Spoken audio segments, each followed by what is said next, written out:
Que a graça e a paz do nosso Senhor Jesus esteja com todos vós. No vídeo de hoje eu vou trazer aqui um assunto muito interessante, muito importante, e é um assunto que tem afligido muitas pessoas que estão saindo da CCB e ficam meio perdidos quanto a doutrinas, né? Porque aí você acaba tendo acesso a um monte de tipo de doutrinas diferentes, e essa doutrina, pelo que eu tenho visto, tem capturado muita gente. E eu quero falar exatamente sobre isso. Só que antes eu preciso te lembrar de não se inscrever, não se esquecer de se inscrever no canal. Deixar o like, curtir, compartilhar, principalmente nesse assunto. Por quê? Na verdade, aqui possivelmente eu não vou fazer um vídeo só. Eu devo fazer vários vídeos sobre esse assunto, não sei quantos, que eu estou começando a gravar agora. E aí vocês já vão entender o porquê. E eu pretendo depois fazer uma live, pegar essas perguntas e a gente conversando na live sobre essas perguntas. Então é muito importante você deixar o seu comentário aqui, tá bom? Bom, outra coisa também que eu queria te lembrar, nós temos aí na descrição do vídeo grupos, né? A gente tem um grupo no Telegram, um grupo no WhatsApp, um grupo no qual eu divulgo lá, quando a gente tem estudos bíblicos, eu divulgo o link, então as pessoas podem entrar e fazer parte desses estudos bíblicos. E também é um grupo para trocar ideia, conversar, dar sugestões, é bem importante também para que a gente possa trazer mais temas aí nos nossos vídeos e que esses vídeos sirvam aí de edificação na sua vida, tá bom? Então, vamos lá. Bom, o que acontece? Há uns dias atrás eu tive um debate aí com algumas pessoas de uma corrente teológica um pouco heterodoxa, né? Por dizer assim, uma corrente um pouco diferente do que a gente está acostumado. E eles me trouxeram aí um monte de argumentos e tal, e esses argumentos eu pretendo trazê-los em todos os vídeos aí que a gente vai fazer sobre esse tema. E essa visão teológica é o universalismo. Eu não sei se alguém conhece o universalismo, mas eu fiz até uma anotação aqui, tem uma definição que eu vou dar uma lida para vocês que está na internet, e em cima dela eu vou passar aqui alguns outros pontos, ó. O universalismo, longe de ser uma doutrina uniforme, então assim, o universalismo é complicado por causa disso, por quê? Cada um entende de um jeito diferente, então já é uma confusão completa. Mas assim, ele não tem um entendimento uniforme, então varia de pessoa para pessoa, literalmente. Pode ter um grupo com 50 pessoas lá e cada um pensa de um jeito diferente. Mas aqui, ó, mas de grosso modo, teoriza que todos os seres humanos acabarão por ser salvos por Deus. Então, qual que é a ideia deles? Por isso que chama universalismo. Eles acreditam, e aliás, eu vou trazer aqui exatamente os pontos definindo direitinho a ideia, para que a gente possa trabalhar em cima dessa ideia. Então, muito importante que você assista a sequência toda de vídeo, né? Então, é muito importante isso daí. Esse daqui é o primeiro, então tudo bem, é a introdução, então depois vocês assistam os demais. Então, acabarão por ser salvos por Deus. Algumas vertentes do universalismo sustentam até que o diabo e todos os seus anjos caídos serão eventualmente reconciliados com Deus. Então, essa é a ideia do universalismo.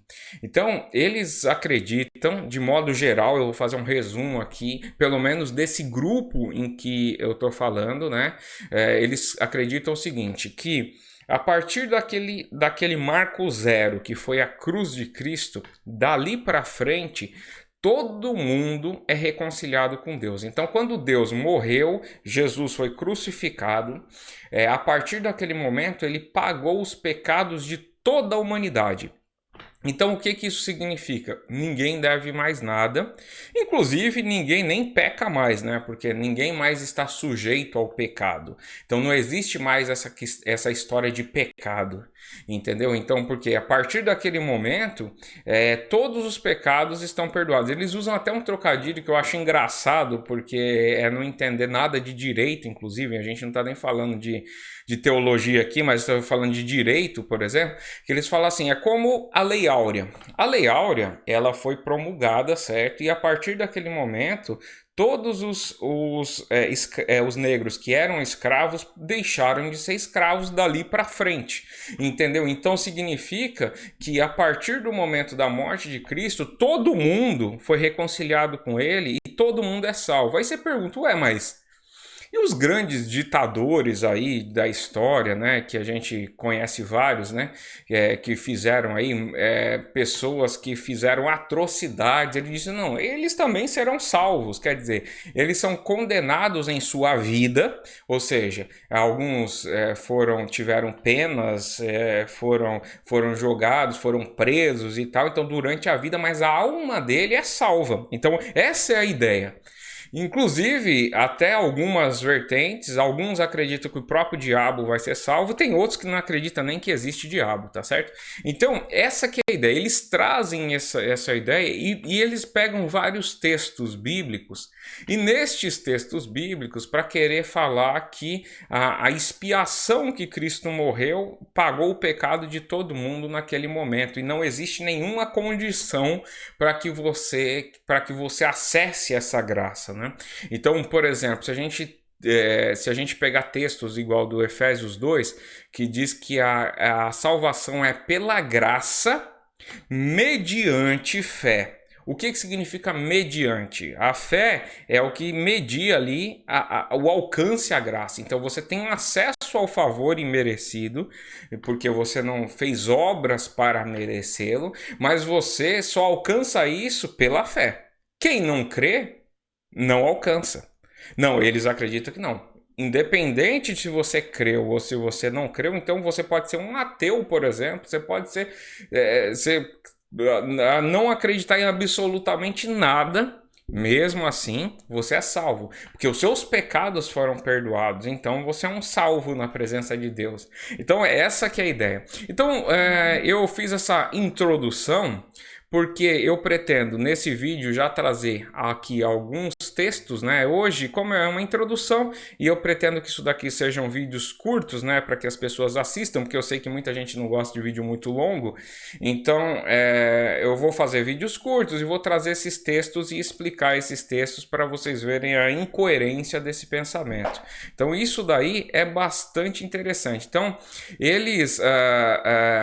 um negócio extremamente curioso, aqui isso daí é um geral entre eles, entendeu? Um geral entre eles. Quando a gente chega para eles assim e fala, você acredita que a Bíblia é a palavra de Deus? Bom, alguns nem respondem, outros desconversam. Por quê? Eles falam, não, a Bíblia contém a palavra de Deus, porque existem coisas ali na Bíblia que não sei o que lá, e a ideia deles do contém a palavra de Deus é uma ideia bastante, chega a ser engraçada, inclusive, porque o contém a palavra de Deus é só as partes que dizem assim, salvação é o que é a palavra de Deus, o resto desconsidera, o resto pode deixar para lá, isso daí tinha a ver com a lei, tinha a ver com outras coisas, entendeu? Então, quando você pergunta, a Bíblia é a palavra de Deus, por quê? O que demanda esta afirmação? Quando a pessoa reconhece a Bíblia como palavra de Deus, ele está dizendo que tudo que está na Bíblia é certificado pelo próprio Deus. Então, o grande problema é isso, por quê? Quando eles, se eles fizerem essa afirmação, eles estão assinando a sentença de morte, teológica deles, né?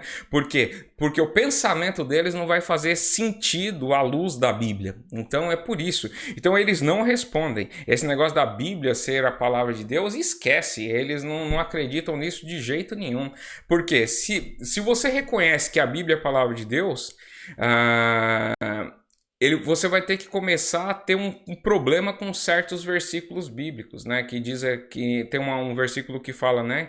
Que aquele que não crer, a ira de Deus permanece sobre ele, significa que a ira de Deus está, e se ele não crer, continuará. Então, como é que você justifica isso dizendo que a cruz perdoou todos os pecados e a partir dali não existe mais pecado? Tem um outro versículo que diz que quem crer no coração e confessar com a boca, então quer dizer, você precisa crer no coração e confessar com a boca. Entendeu? Então, se com a tua boca confessardes, quer dizer, esquece, pode jogar fora, né?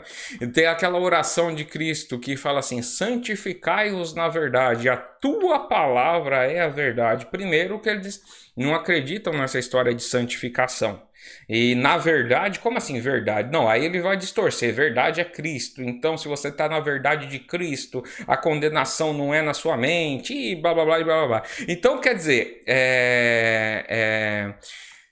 todas essas passagens ficam completamente sem sentido nessa visão, tá certo? E aí, o que acontece? Quando eles estavam debatendo, que era um grupo grande, eles me passaram várias passagens bíblicas, né? E aí é complicado de explicar coisas para quem não entende que a Bíblia é a palavra de Deus, porque todos os versículos que você trouxer, de uma maneira ou de outra, eles vão distorcer.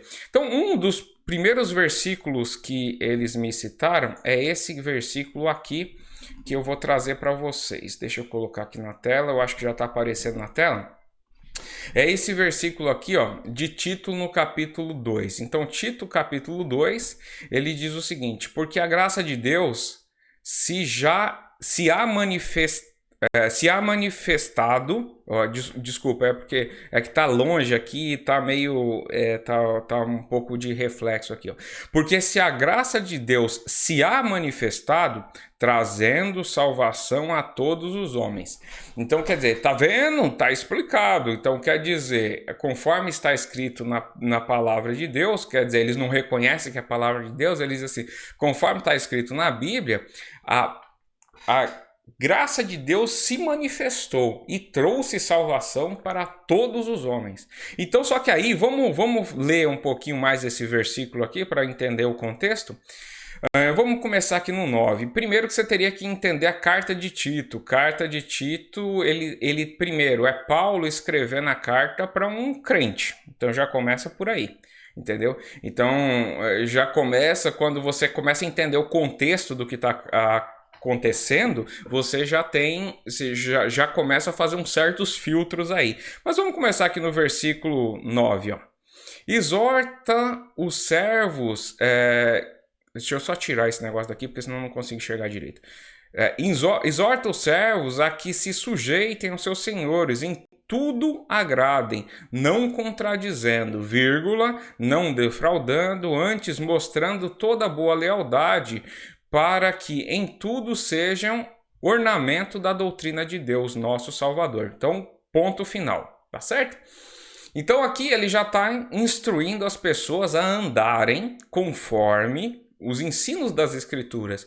O que essa corrente de pensamento é contra. Ele diz assim, não existe esse negócio de boas obras para o cristão. Cristão, ele, uma vez que Cristo morreu na cruz, você está livre, faça o que você quiser da sua vida e viva do jeito que você quiser, entendeu? Porque você já é salvo, não tem como você ser condenado. Aliás, nem você que não ouviu Cristo também é a mesma coisa, pode viver o jeito que você quiser. Por quê? Porque a graça veio para todos os homens. Então vamos continuar, ponto final. Você vê que ele já começa dando instruções aqui, ó. Porque a graça, no versículo 11, eu estou baixando aqui, ó, porque senão eu não consigo enxergar direito o que está escrito. Porque a graça de Deus se há manifestado, trazendo salvação a todos os homens, vírgula, certo? Vírgula, está continuando o texto, vamos continuar?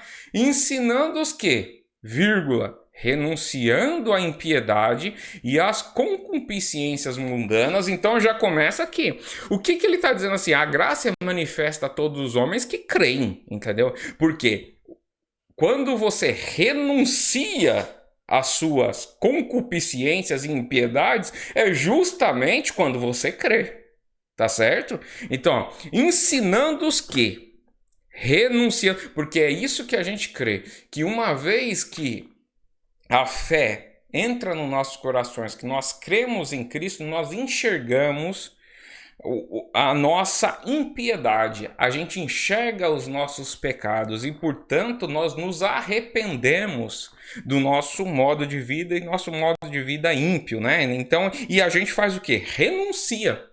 Então, é isso que o Espírito Santo opera em nós. Então, ensinando os que, renunciando a impiedade e as concupiscências mundanas, vivamos nesse presente século sóbria e justa e piamente.